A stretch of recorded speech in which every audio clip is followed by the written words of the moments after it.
এটা কি দিল? এটা কি দিচ্ছি? হ্যাঁ বস্তু কি দিচ্ছি?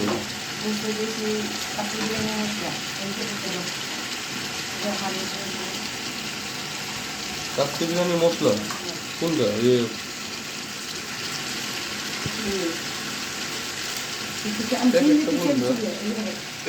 বড়টা এটা প্যাকেটটা ছিল ওইটা হ্যাঁ এটার প্যাকেটটা এই যে প্যাকেট এর ভিতরে যে কাজে পুরিটা এই যে তোমাকে মাখিয়ে ছিল লাগি এই মশলা কাচ্চি বিরিয়ানি মশলা দিচ্ছি কি হবে দিয়েছে হ্যাঁ এটা কি রাখা এই যে কি পেস্টটা ফিরে গেল তো সুন্দর করে পেস্টটা কালার করলাম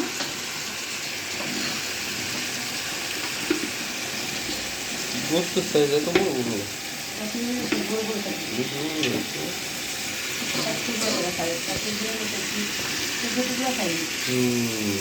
বড় সবজি দিয়ে দিব সাইজগুলো হবে বুঝতে ঠিক এরকম এত বড় সাইজ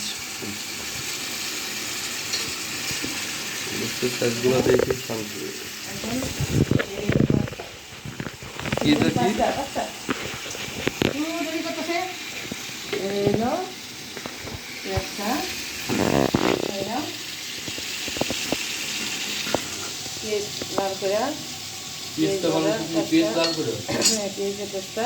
এখন আলু কাটছি আলু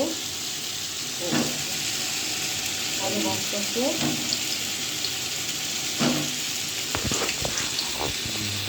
লেগেছে সেদিকে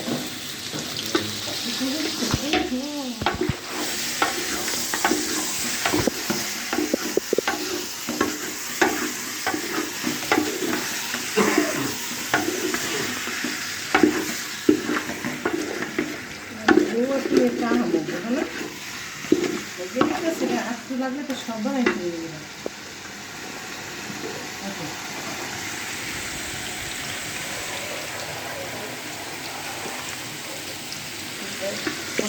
দিলাম ঠান্ডা পানি কয় গ্লাস? 2 গ্লাস 3 গ্লাস পানি দিলাম একটু কষাবো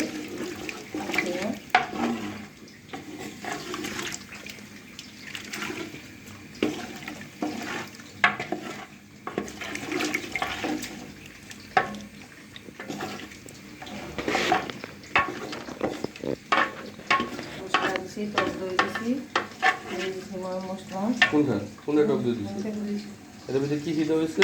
টক দই তারপরে টক দই দেওয়া হয়েছে পেঁয়াজ দিয়া মশলা কষাইছি পেঁয়াজ দিয়ে মশলা গরম মশলা আদা জিরা এটা দেওয়া হয়েছে এখন দিয়ে দেব ছট করে নেব ফুল এটাকে ঢেকে দেওয়া হয়েছে এটা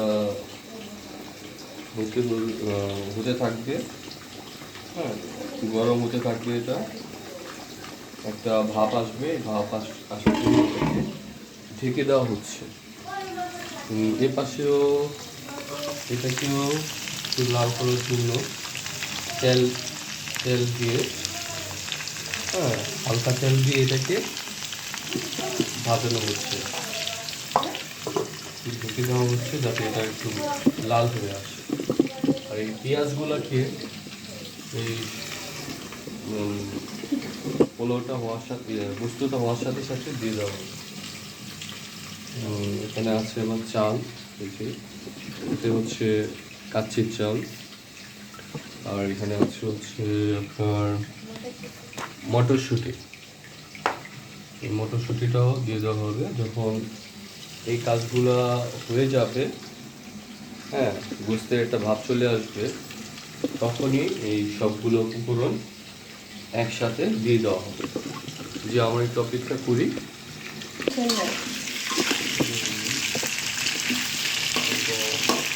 লাল হয়ে আসবে লাল হয়ে আসে তুলে টপিক অবশ্যই আমরা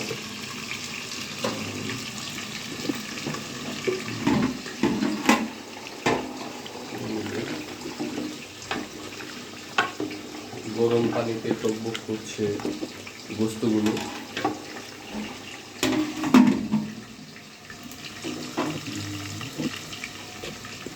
মাংসগুলোকে একটু পরপর কষিয়ে নেবেন, তার কারণ হচ্ছে তাহলে মাংসগুলা খুবই খেতে সুস্বাদু লাগবে তখন, কারণ টেস্টটা যত বেশি লাগবেন তত বেশি কিন্তু এটার টেস্টটা বেড়ে যাবে।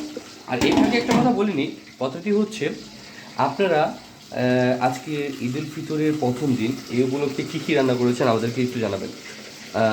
আমরাও কিন্তু ঈদ উল ফিতরের দিন উপলক্ষে আমরা এখানে ছিল আমাদের ফিন্নি, এখানে ছিল আমাদের এই যে দেখতে পাচ্ছেন যে সেমাই, হ্যাঁ লাচ্চা সেমাই, যেটা এখানে দেখতে পাচ্ছেন আমাদের বোনা সেমাই, ঠিক আছে, এগুলো আলাদা আলাদাভাবে রান্না করা হয়েছে।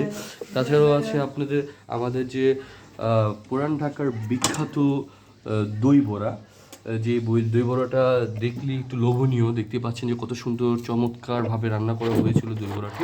এটা কিন্তু আমাদের সব কিছুই ঘরে পরিবেশন করা হয়েছে। আর এখন কিচেনে যে জিনিসগুলো এগুলো ভাপ হবে একটু পরপর, তারপরে আমরা বাকি অংশগুলো আমরা সাথে সাথে এই পাতিলটাতে কিন্তু আমরা ঢেলে দেব এই প্রত্যেকটা গরুগুলোই, হ্যাঁ এক এক করে। সেই জন্য আমাদের অপেক্ষা করতে হবে, সবাই অপেক্ষা করবে। এই যে আলুগুলো দেখছেন এগুলোকে আমরা ভেজে একটু উঠিয়ে রাখলাম আলাদা একটি কড়াইতে। এই যে কাচ্চির চাল, এখন আমরা কাচ্চির চালটা ঢেলে নিলাম। কাচ্চির চালের সাথে আমরা তেজপাতা, তারপরে এখানে দেওয়া হয়েছে কি তেজপাতা, এগুলো কি শাহি মশলা, আর হচ্ছে বিভিন্ন যে মশলাগুলো আছে সেগুলো দেওয়া হয়েছে। তো কাচ্চি যেগুলো দেখতেছেন এগুলো সবগুলো হচ্ছে মশলা, আর মশলাটা হচ্ছে কাচ্চি শাহি মশলা যেটা, ঠিক আছে, শাহি মশলাটা দেওয়া হয়েছে। কাচ্চির চালটা এখানে দেওয়া হয়েছিল, যে কাচ্চির যে চালটা আপনারা দেখছেন ভিজানো ছিল সেই চালটাই এখন এখানে দেওয়া হয়েছে। এই যে দেখতে পাচ্ছেন কাচ্চির চালটা। তো আপনারাও ঠিক এভাবে কাচ্চির চালটা আলাদাভাবে কষিয়ে নেবেন। যখন নাকি এই কাচ্চি চালটা সিদ্ধ হয়ে যাবে, সিদ্ধ হওয়ার পরে তারপরে এটা আমরা এই যে আমাদের বড় ছাঁকুনি, এই ছাঁকুনির সাহায্য এটাকে ছেঁকে নেব আমরা। এই কাচ্চির চালটাকে আমরা এই ছাঁকুনির সাহায্যে ছেঁকে নেব। এই যে আমরা এখন চুলা থেকে চালটাকে নিয়ে আসলাম, এটাকে এখন এই ছাঁকুনির মাধ্যমে ছেঁকে নেব। এটা জালি আকৃতির একটা ছাঁকুনি, যেটার মাধ্যমে আমরা কাচ্চির চালটাকে ছাঁকবো।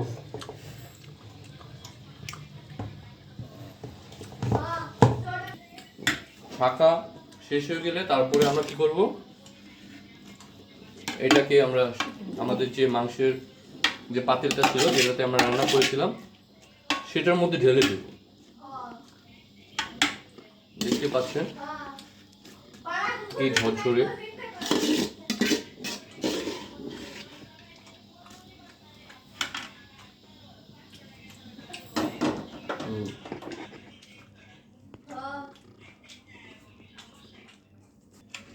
এখন আমরা এক এক করে এই কাচ্চির চালের উপরে ভাজা আলুগুলো দিয়ে দিব। উপর করে সে ভাজা আলুগুলো দিয়ে দিচ্ছি।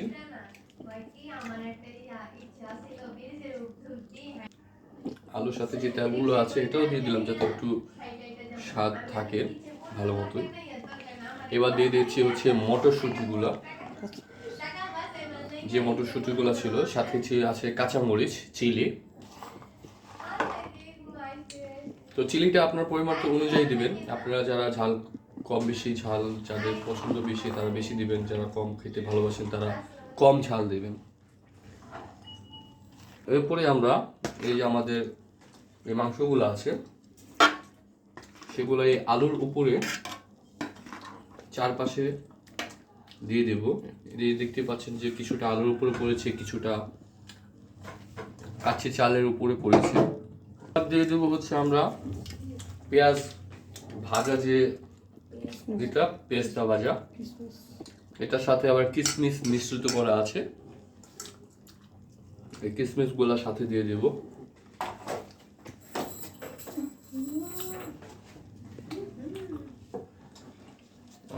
এরপরে বাকি যে অংশগুলো আছে কাচ্চি চালে সেই অংশগুলো এটার উপরে করে দিয়ে দেব। ওই যে এরপরে আবার আমাদের যে মাংসগুলো আছে সেই মাংসগুলো আবার এটার উপরে দিয়ে দিব। তো কয়েকটা ধাপে কিন্তু এই আমাদের অবশেষে গরুর মাংসের কাচ্চিটা রান্না করা হচ্ছে। কয়েকটা ধাপগুলো আপনাদেরকে এক এক করে প্রত্যেকটা ধাপই দেখানো হলো।